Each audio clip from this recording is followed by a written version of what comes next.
Assalamualaikum warahmatullahi wabarakatuh. Nama saya Binti Yuliani dari jurusan Ekonomi Manajemen.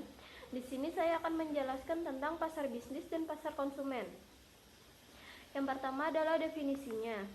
Pasar bisnis adalah suatu organisasi yang membeli suatu barang atau jasa untuk dijual atau disewakan kembali untuk mendapatkan keuntungan. Yang kedua adalah pasar konsumen. Pasar konsumen adalah sekumpulan pembeli yang membeli suatu barang atau jasa untuk dikonsumsi sendiri. Selanjutnya, saya akan menjelaskan tentang perbedaan pasar bisnis dan pasar konsumen. Yang pertama dari struktur pasarnya, yaitu pasar bisnis lebih sedikit memiliki pembeli, tapi berkapasitas lebih besar dibandingkan dengan pasar konsumen. Yang kedua dari sisi segmentasi pasar. Pasar bisnis dan pasar konsumen pada dasarnya sama. Hanya saja pasar bisnis memiliki tahapan yang lebih sistematis atau berurutan.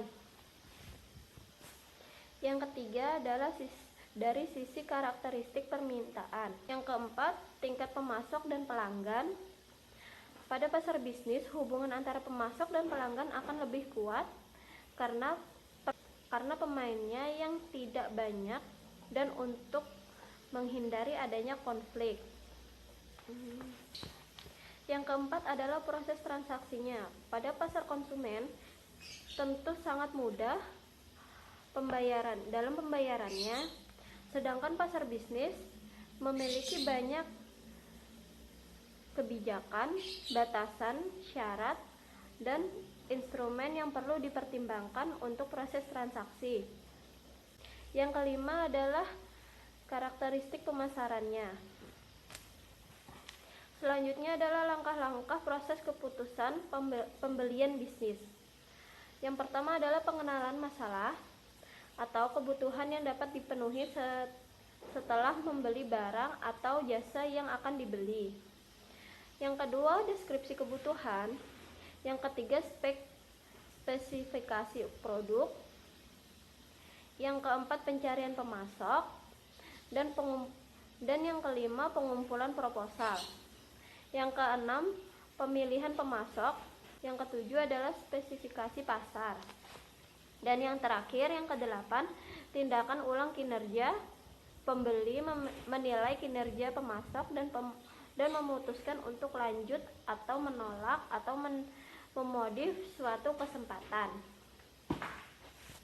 Selanjutnya adalah cara pembeli lembaga dan pembeli pemerintah membuat keputusan pembeliannya.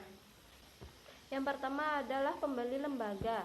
Pembeli lembaga akan mencari pemasok yang baik dan harga yang relatif murah dengan kualitas yang baik. Dan yang kedua adalah pembeli pemerintahan. Pembeli pemerintah beroperasi di bawah pengawasan Kongres dan banyak lembaga pemerhati swasta. Karena itu, pembeli pemerintah cenderung mensyaratkan lebih banyak administrasi dan tanda tangan serta merespon lebih lambat dan tidak bebas ketika menempatkan pemesanan.